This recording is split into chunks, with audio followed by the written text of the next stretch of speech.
Hi viewers and subscribers, it's your girl MJ. Family releases CCTV footage after police fatal shooting in Clarendon. Remember, like, subscribe, share and talk back to me. So the relatives of 22-year-old Jamar Farquharson, who was shot dead during a police operation in Cherry Tree Lane, Clarendon on Monday, staged a protest in Maypen to demand justice. Now, according to the police, Farquharson was killed in a fatal confrontation after allegedly pulling a gun on lawmen who were executing a search warrant at a house. However, his family has strongly disputed that account, describing the incident as extrajudicial. They insist Farquharson was innocent and unarmed at the time of the shooting. They have since released video footage of the incident, which they claim shows the moment Farquharson opened the door to police officers with his hands raised above his head.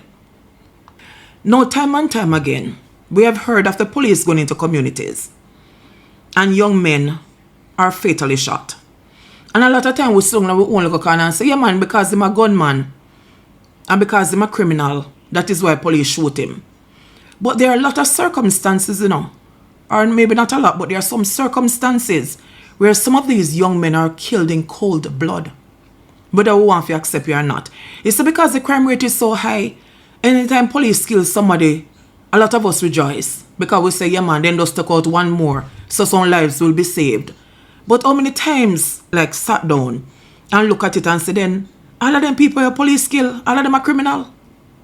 No, if you look at the video footage, and from what I have heard and I've spoken to some people who are upstanding members of society, hardworking, responsible, mature people, who have said that, listen, this young man, if he see dog when my passing in greet them, good morning, good evening.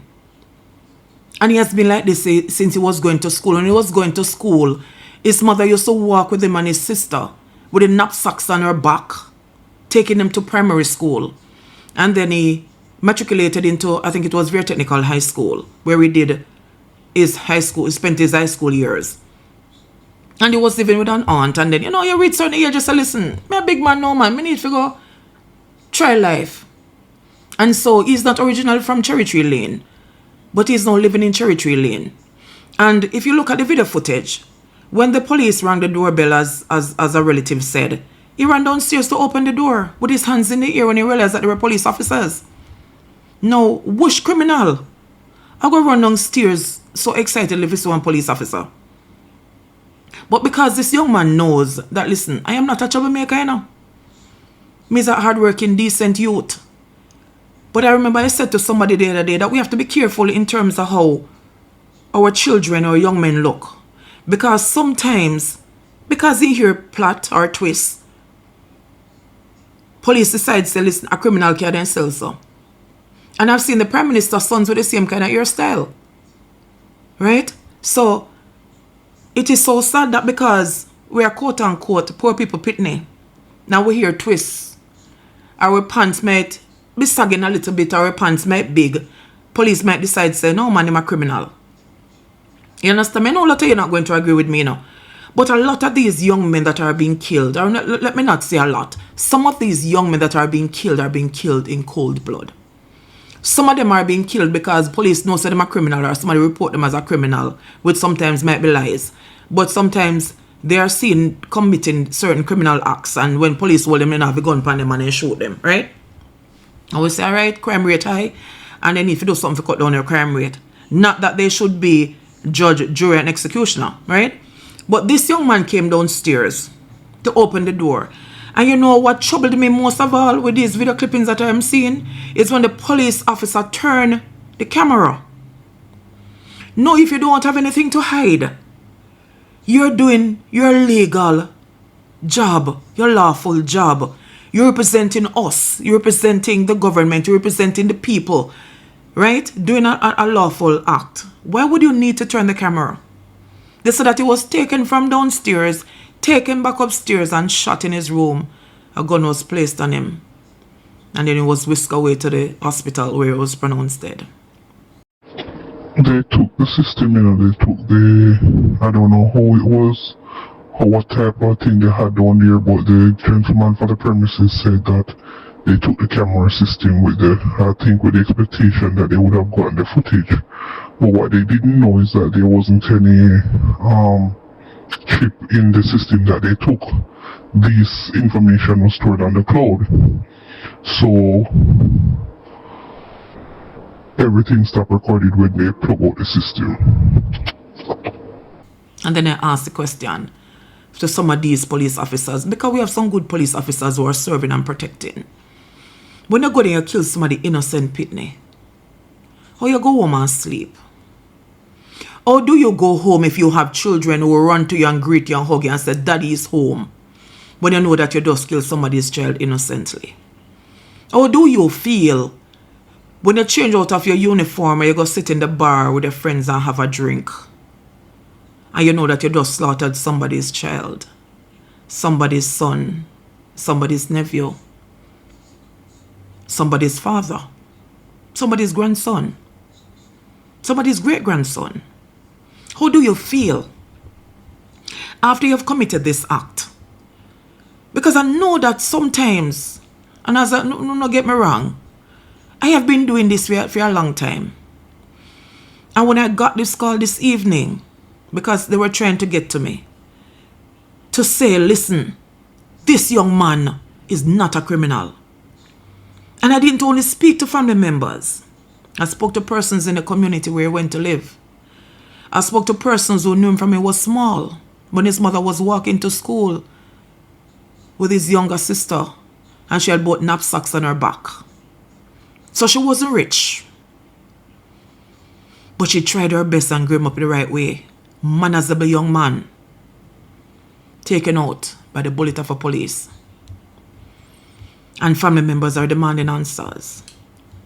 And somebody sent me a video where somebody come out and say, yeah man, I'm a criminal. A lot of times we hear some people with some pronouncements who don't even know who the persons are, but because they were killed by police, we decide so we'll come out and say I'm a criminal. It's not all the time that I'm a criminal. And somebody said recently, until you reach your doorstep, then you'll understand what some family members are going through. The dead lady up by Nannyville Gardens where them say her son was a member of a gang that was shot last week. Was it last week or this week? I do so much news that sometimes I can't even keep track. And she said, listen, they took a baby out of his hand and shot him. I've heard this over and over. Because if you realize that with all of these extrajudicial killings that are happening, it's the same script.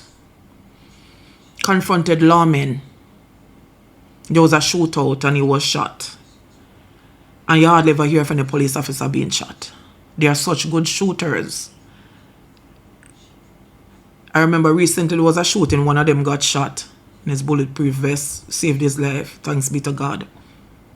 But this is always the same story. One time you used to hear they escaped into nearby bushes. You realize you don't hear that again?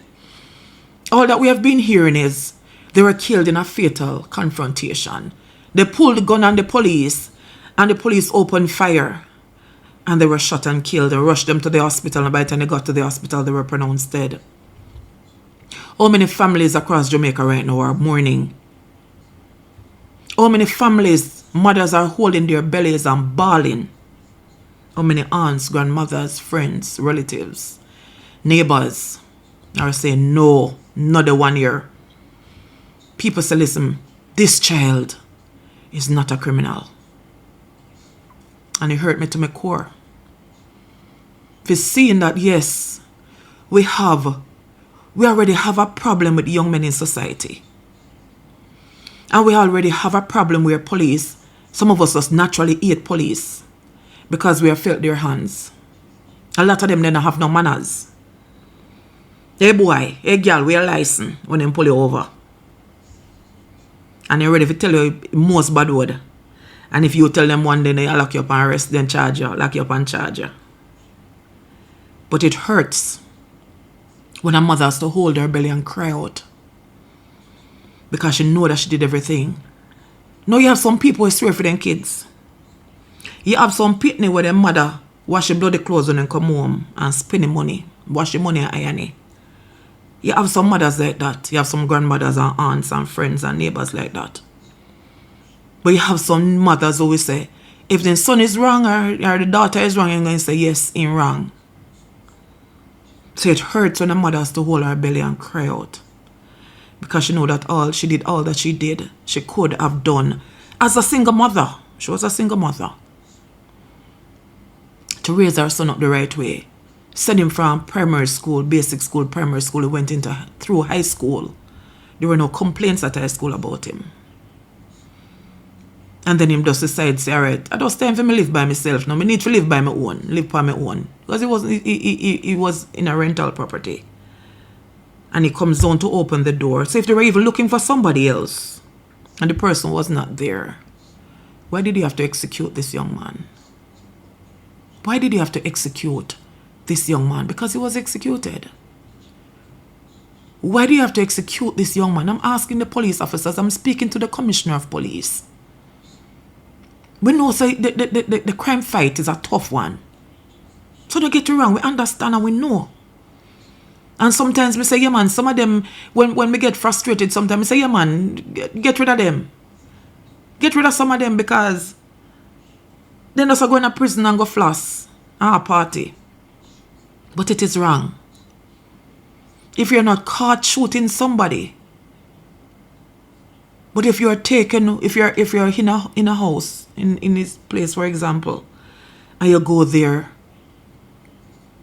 and then you shoot him because he was shot in a fatal confrontation. And I'm saying, I'm a madman when I see police come for them. Me have to be a madman when I see police come for them and even have a gun and reach with it.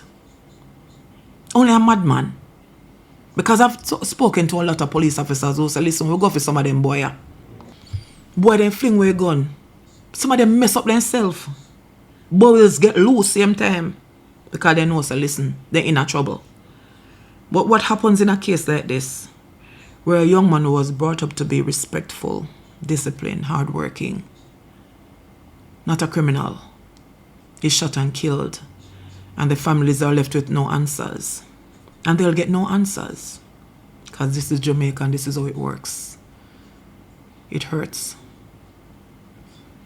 And the reason why I'm talking like this, because I not just come out like some people and just gonna run off my mouth. But I ask questions and I investigate. And this young man didn't deserve to die like this. 22 years old. And the mother and the grandmother and the aunt and the friends and everybody pulling them belly tonight and bawling.